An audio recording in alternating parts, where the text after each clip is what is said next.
Because we got to talk about this Kevin Durant trade.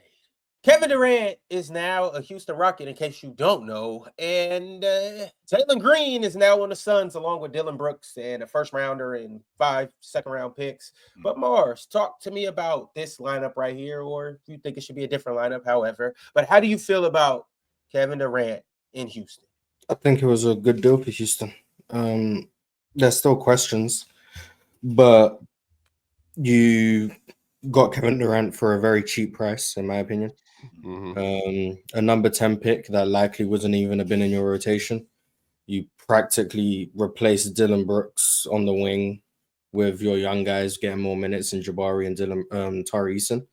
And then you replaced your inconsistent perimeter scorer with maybe the most consistent perimeter scorer outside of Shea in the NBA. I think that's a good deal for Houston. Now, there's still questions, but for that cheap of a price, I think you live with the results. For Phoenix, I don't know what Phoenix got going on, but I think Houston are, for me, firmly the second best team in the West. That's where I stand on them. I still think their floor is just as high as it was last year, if not higher. With the defense, the rebounding, the versatility, you've now become a better shooting team. You've become a better offensive team just with the addition of Kevin Durant. And then you get just the internal development of Amen Thompson, who I think will be in all-star contention this year. I don't know if he'll make it, but I think he'll be in contention. Şengün, another year of growth. Hopefully he can get back to where he was offensively in 2024. And then obviously you had Kevin Durant, you got Cam Whitmore, maybe can get his way into the rotation. Reed Shepherd is still, you don't know what he's going to be. He still has a lot of potential. Jabari looks really good in that postseason. Hopefully he can push on with Kevin Durant's tutelage. I think Houston are really good. I think they're comfortably the second best team in the West. So I think this was a great trade. If teams are so quick to make a move because they feel like they're close to winning the NBA championship, right? Let's this Houston team, for example, they didn't make this trade to get Kevin Durant to make the playoffs again. We're already at that space, right? They made this trade, so they think that they're close. If teams are quick to do this sort of thing, why aren't teams just as advantageous about making a trade to blow it up? Like, you pushed all your chips to the front of the table, Phoenix, when you got Kevin Durant and when you got Bradley Beal. You pushed all your chips to the front of the table. This thing was a disaster. What are we holding on to? Why is Book still there? If I'm the Detroit Pistons, I'm picking up the telephone and I'm checking their temperature on him. How can the Suns tank if they don't have their picks? Well, see, that's the thing. But that's the thing, Mars. It's not necessarily about them tanking more than it is about them calling people to ask for. I need my draft picks back. I know you got my draft picks, Mars, right? But there's other teams that have draft picks too, and I do have. I got the number 10 pick from. I got the number 10 pick from Houston. I still have Devin Booker over here. With me having Devin Booker over here, I can use that to get a pick or 2 picks back. I still have that. We aren't going anywhere with this group. So I got to pick up the telephone and I got to call some people, because even though, Mars, again, and I may be repeating myself, you do have my first round draft picks in Houston, but there's other teams in the league that have draft picks, and I got to get those picks back. But Devin said he doesn't want to leave though, Chill. So how can you force a player to leave that is a homegrown player that you don't want? Jalen Green didn't want to leave Houston. Not only did Jalen Green not want to leave Houston, KD didn't want to leave Phoenix. But it was obvious that they would. But he did want to leave though. Like by the end of the season, KD wanted to leave. And he said, and you heard what he said. They didn't want me here, so of course they didn't want. If they wanted him there, he would have stayed. There's a reason why he left. So if Devin Booker doesn't want to leave Phoenix, okay, I get that part. But this is business, and in the end, you just said that, and then you said this is business. Who gives a damn if Devin Booker want to stay or not? If they believe it's for the best of their interests, trade Devin Booker. That's not how the NBA works.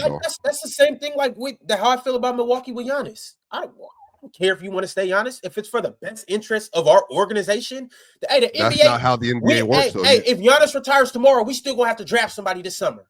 We still gonna have to roll out a competent roster or as good a roster as we can. We can't hold up our organization for one player as good as you. maybe just because he wants to stay. And I can appreciate the logic that he wants to stay, Swipe, for sure. He does want to stay. But with him being here, that's an asset that I have. But you don't do that for 10-year assets typically. Like 8 to 10-year assets, you don't typically do that for a reason.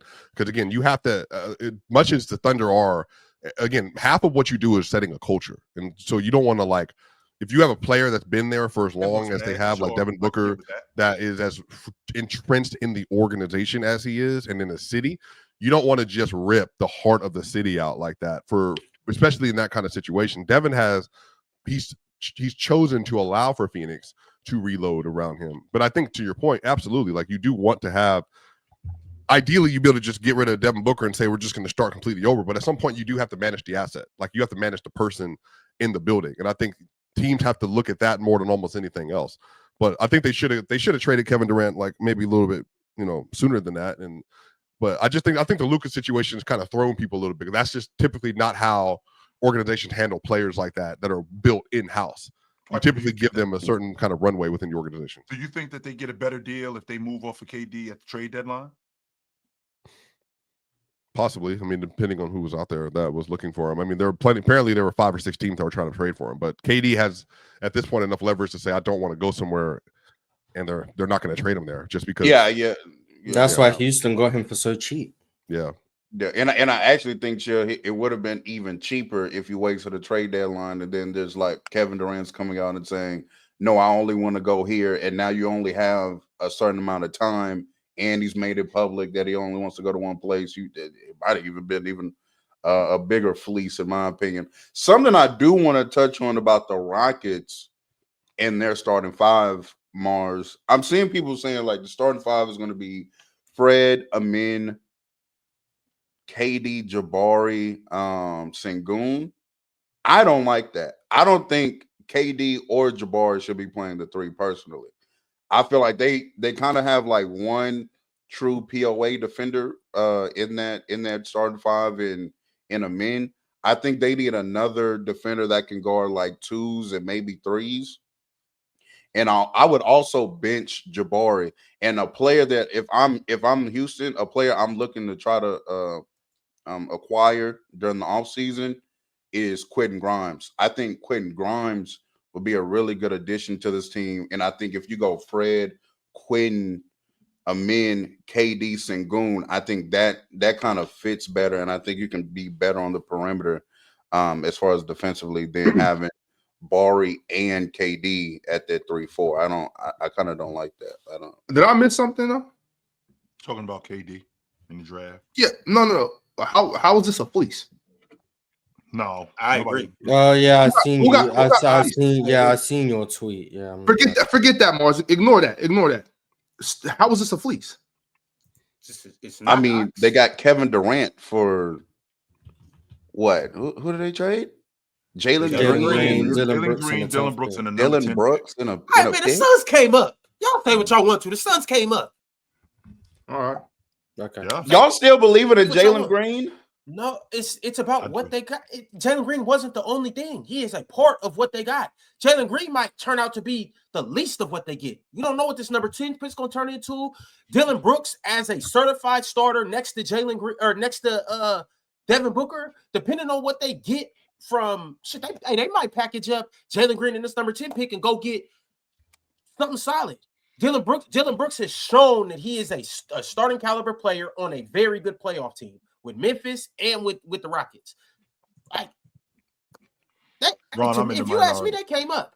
I'm in the minority. I want to take that 10 pick. I want to call up the Clippers and I want to check their temperature on Norman Powell, and I want to let Van Fleet move, and I want to give the ball at Amin Thompson. I think he's going to be better next season.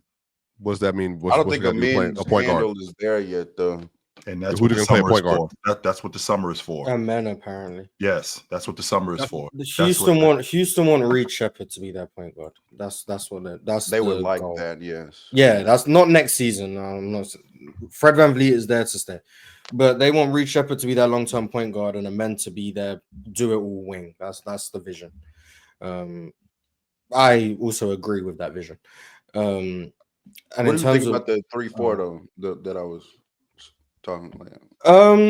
I understand the concern of Jabari and KD as your 3-4. One of them has to be the 3. I don't like Jabari defending in space on the perimeter, and likelihood is that's what he's going to be asked to do, considering KD is pretty much a 4 at this point.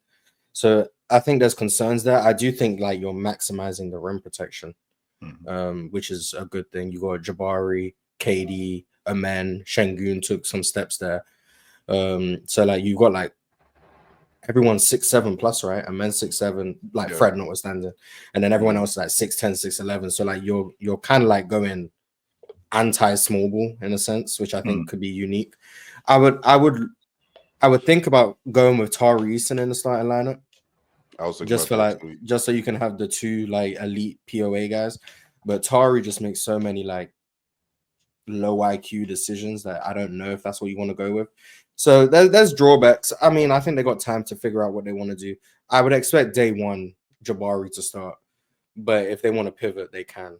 That's the good thing about this team. They got a lot of flexibility with what they can do. The only guys who I'm like certain are going to start are KD, Amen, Şengün. Well, 4 of them I think are certain going to start. The fact So that you was able to hold spot, on to those guys, that's a big deal, Mars. The fact that you was able to hold on to those guys and get KD, to keep Jabari, that's why it's a good trade. keep because Tari, you didn't give up much. to keep a men's hop, to keep a men, and to keep Sengun, and you get KD. That was a big deal. Well, Do and you think the also, Rockets too, are done because they held on to so many assets? Do you think they make another move? they don't have to be done though. They can't. They can make marginal moves. I don't expect like a blockbuster. I don't expect that, but like marginal moves, like a Quentin Grimes, for example, or just someone else who can shoot off the bench, or someone who can also handle a ball handling responsibility. Like that, those would be the moves I'd be looking at. I don't know who those players are. I couldn't tell you, but that would be what I would expect. Like maybe you do call up Brooklyn and look at a Cam Johnson. Maybe you do call up a New Orleans and call up for Trey Murphy. Like maybe those are the moves you're looking to see. Just what's the asking price on these guys, these wings that can drive a closeout, shoot the ball, space the floor, all of those things. That would be something I'd look at. Not let's look at Giannis. Like you don't need that. But Would you be cool with like a KCP type move? One of those type guys. a KCP archetype, yeah. KCP, Right. maybe not. But Is Matherin in that? archetype. Is Matherin in that KCP arc like a younger? Is he a younger version? I don't know. KCP? Matherin's a weird archetype. I don't know what archetype he is, but he's unique, I guess. I wouldn't. Ime Udoka likes high IQ guys, and Benedict Mathurin doesn't exactly strike me as that. So I wouldn't go for him if I was Houston, but Benedict Mathurin isn't the KCP archetype to me. That's why I brought up Quentin Grimes, because that was kind of I was thinking like a 2-way wing 3-and-D archetype kind of guy. Real talk. You know you got one that's over there. He's sitting right there. Rook deal too. No, he's sitting right there. He helped y'all in the playoffs a lot. He helped y'all all season. He started for y'all this year. Tari Eason. Yeah, we already spoke. I'm saying like you. I mean, but you know, we're talking about other options. I think you guys as guys right there. Like I'm not saying like I actually think Quentin Grimes would be an amazing pickup, but I'm starting the Terra Twins. I'm unleashing Amen Thompson and Tari Eason on the. So you're benching Jabari. Yeah, that's what I would do. I'm like those. I want want to bench Jabari too. I'm not gonna lie. I'm kind of. Well, I mean, he was on the bench for the second part of the season after he broke his hands. So I mean, he's used to it. He looked good in the playoffs. I mean, it's hard. Like these guys are so young. It's hard to project the improvement. Like if Jabari comes back and he can pass the ball and dribble, all of a sudden that's a whole new player. But if he comes back and he's still just this 6'11" forward who can't put the ball on the ground, and really all he can do is hit a turnaround jumper or catch and shoot threes, you're kind of limited in the utility. So it all depends on how they develop and what they look like going into the new season, which is obviously hard to project. But I would expect Jabari to start. But if he hasn't grown in the ways that I think Houston need him to, I wouldn't be surprised if he's on the bench. But he doesn't strike me as someone who is going to like. Is Kevin Durant supposed to fix all the half-court offense issues? Not all of them. No. The scoring though. But he does address some of the issues, but he doesn't solve everything. No, but he's an upgrade over Jalen Green for sure. I don't know if Kevin Durant can still carry that load. Like it's not really about. It's not like their threshold. And see, this is also something we just kind of saw. OKC, right? What Houston is betting on is the fact that we can just be so good defensively that we just need to kind of manufacture. When they play Golden State, to me, I call it the series the race to 100. Basically, we just need to get to around 105, 110 points, and we're probably good. I don't think that.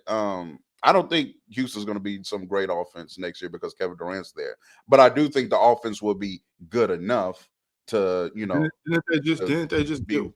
y'all just get worse on defense? Not by much. No. I don't think so. Why not, Mars? Why are you so emphatic about that, Mars? No, because they've replaced their worst defensive starter with Kevin Durant. But you also lost one. But wait a minute. You can replace him with Tari then. Or replace him with Jabari. So you're replacing Dillon Brooks' value. They're already on the team. So You're supplementing Dillon Brooks' loss of value. That's what you guys are alluding to, with Tari a boost in minutes, Jabari a boost in minutes, and then you're replacing your worst defensive starter with Kevin Durant. You did not get worse on defense. Your worst defensive starter. You 100% got worse on defense, but I don't agree. Not by far. It's not. I think they got better. Yeah, I think they got better. Like, I disagree with you guys. I don't think Dillon Brooks is as good defensively as you guys do. I've been saying that all year. I don't think he is. Jalen Green was by far their worst defensive starter, and you've replaced him with Kevin Durant, who I view as a legitimately good defender. Right. So, yeah, I think they got better. So I'm not talking about their starting lineup, that their starting lineup get worse defensively. I'm talking about them as a team that they get worse defensively. That's what I'm. Yeah, but that's why I brought up Tari's. That's what I'm saying, Mars. Okay, so you already had Tari, you had Jabari, and both of those guys can defend on the perimeter. Now, to take Dillon Brooks out of the lineup, right? To take Dillon Brooks out of the lineup, who I did think was one of your better perimeter defenders. You already had those guys. Now you take Dillon Brooks out. So essentially, what you're telling me is that with those guys in the lineup, we don't even need Dillon Brooks. Yes. We never really needed him in the first place. I didn't say that, but. No, I never said that point. But yeah, now they don't need Dillon Brooks. That's why because you got Kevin Durant. You got Kevin Durant. Because you got Kevin Durant. Now I think Tari and those guys are ready for the boost in minutes. Tari coming into the season was coming in hurt. He was still missed time because he was dealing with some leg injury. I can't remember what it even was, but it was something weird. Like, you needed Dillon Brooks because Tari wasn't ready for that extra workload. Now I think Tari is ready. I also think Dillon Brooks was contributed to Houston turning things around in terms of the culture shift and the toughness and that mental fortitude that he brought. So the Houston Rockets needed Dillon Brooks, but I don't think they need Dillon Brooks now. And that's why I think they're a better defensive team now, because you've replaced your weak link with another strength. And the guys who weren't ready due to injuries or being too young or whatever the case, now I think are ready to fill that void. And I think Tari was a better defender than Dillon Brooks last year. So if you think that jump in defense is going to be that, what you think it is this season, why am I ridiculous to think that Amen Thompson as a ball handler, as a lead guard, can be better next season? I think he can be better. It's just about how good can he be in terms of a jump, because this jump that you're talking about I never said jump. I just said better. I didn't say jump. That's what it sounded like you just said to me. Sounds like you said, because we're moving off of Dillon Brooks. And because we're moving off of Dillon Brooks, you think these guys are ready. And if these guys are ready, that suggests that there's going to be a leap in these guys from there's only so much they can leap. They were already one of the best defenses in the league. Like, unless they become so now we're taking Tari and the men don't have to get better. Like, if they come back and defend the way in Jabari, if they defend the way they were defending last year, their defense is better. Like the Rockets, Clippers, and Magic were all close in terms of defense. OKC kind of ran away with it, but those three teams, so the second to fourth, maybe even the fifth defense, if you want to throw Boston in there, were all close. Houston, in my opinion, like all they've done is maybe now they're the second best defense in the league. Like, not by far and away, but maybe that's where they climb to. Like, it's not a major jump. Like, it's not a major jump. Like, they were second for large portions of last season, then they kind of slipped towards the end of the season. I think Jabari being out kind of had a bit to do with that. But like, this is a team that was already elite on defense. Me thinking they got better doesn't mean now I think they're going to be OKC on defense. I just think they're better than they were last year. Like, unless KD's just horrible, then there's been no evidence of KD being a bad defender. None. So Zero. I wouldn't buy that. Maybe he is old. No. And obviously, well, not obviously, some people may not think they got better on offense, but I think they got better on defense. I think that's blatantly obvious they got better on offense. Yeah, so like I think this is tremendous for them. And then also too, like, real talk, I know you you saying other players come in, which I don't think Houston's done. But even if they were, this means a boost in minutes for Cam Whitmore as well. And I'm all for that. Yeah. I'm all for that. Cam, come in and go crazy. Come in off the bench and do what you do best.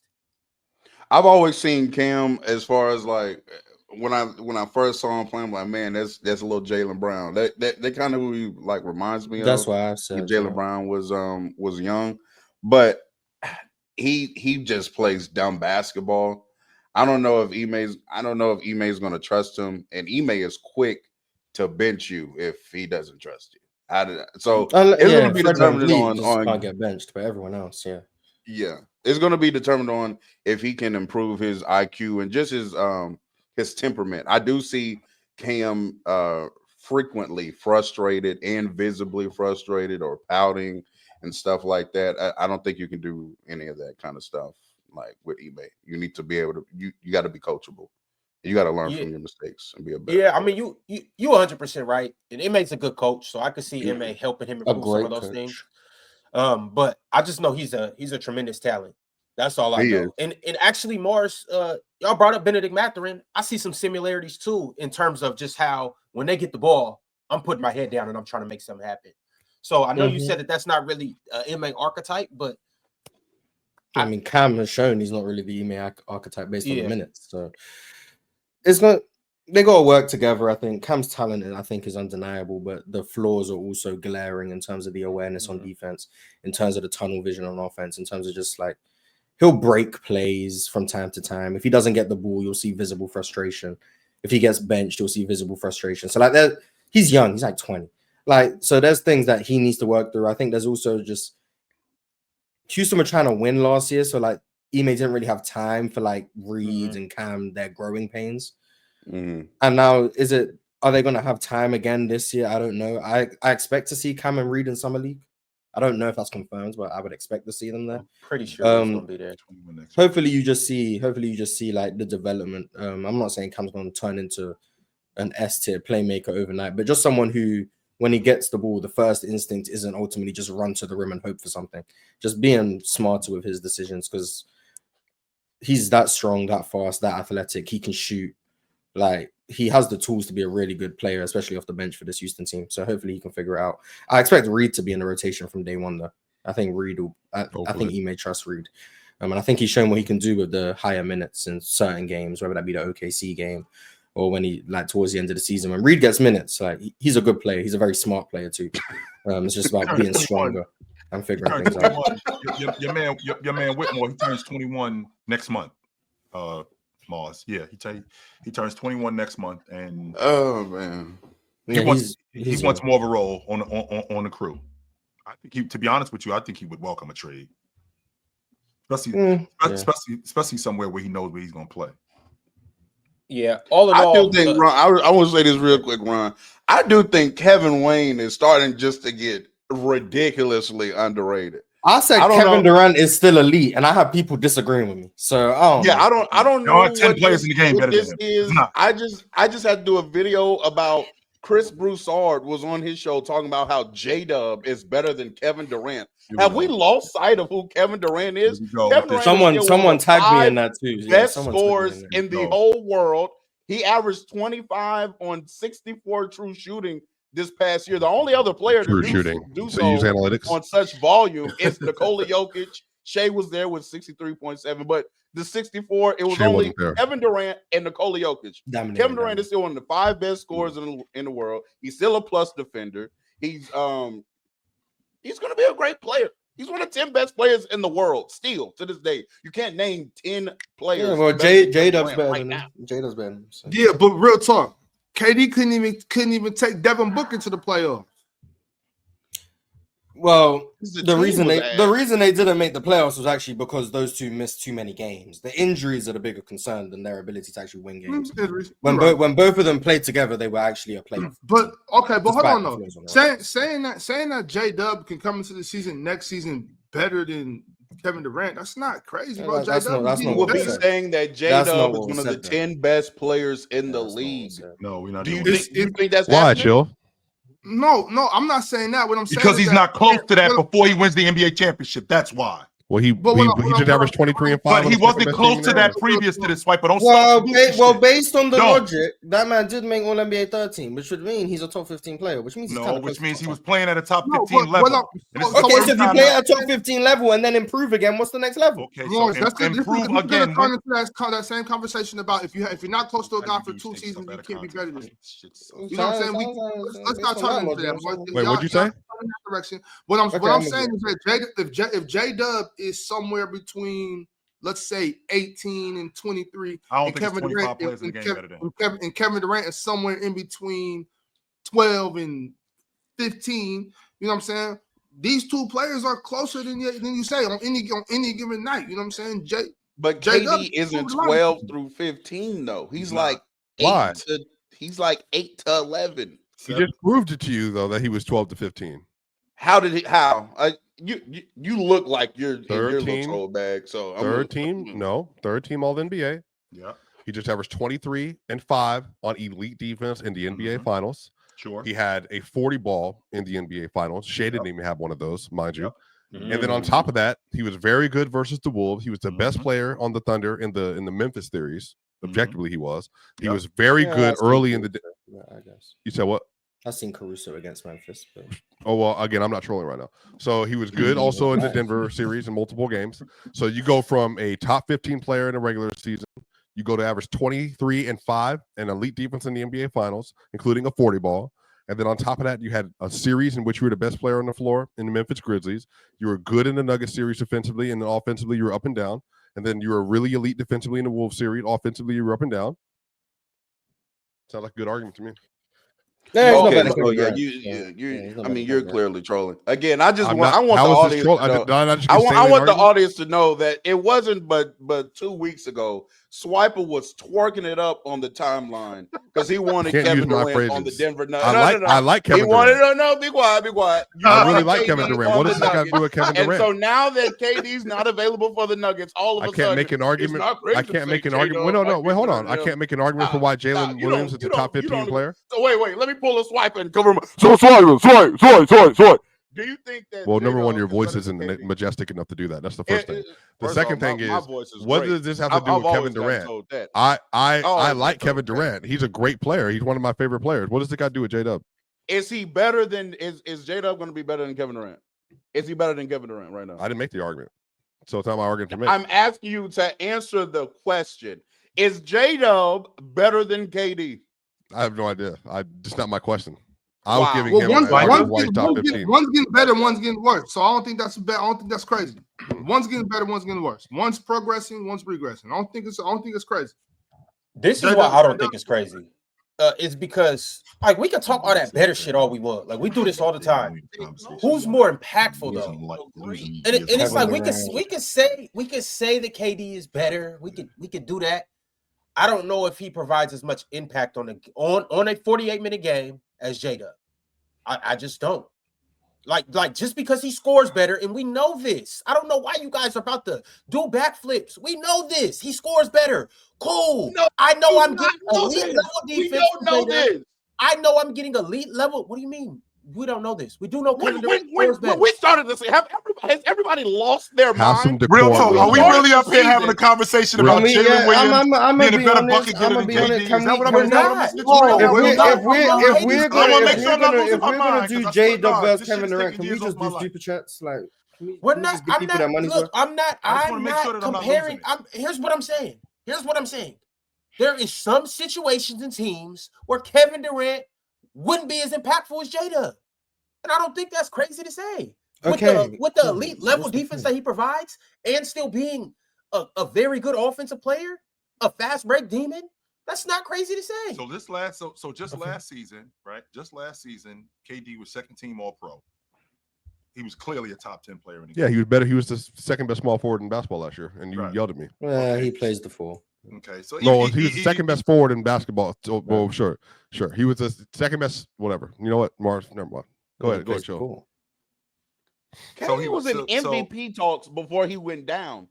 When the Suns were like 13-1 with 13 KD and on the 2. floor. As soon as he got hurt, the 13 and Suns 2. season The was Suns went over. 3. I think the Suns went 3-17. 3-17. Yes. Yeah, I know. I think It was I think Yeah, KD was 3-17. spectacular. And we're sitting here questioning. talking about KD This is not what. Yeah, impactful. this is why I'm not listening to the impact stuff. Who is Like, actually I'm saying not that? listening. I think Ron said that. So just know Ron's in his bag right now. I argued I Kevin never Durant to said he was chill. better. I just said argued there's that situations where Kevin Tatum would be Durant more impactful. is still an elite player to chill. And Chill and I got an argument about this months ago because we started talking about the winning and losing stuff. And so everything you said, Real Talk, I said the Chill months ago. So I'm on the Kevin Durant bandwagon. I'm also saying that.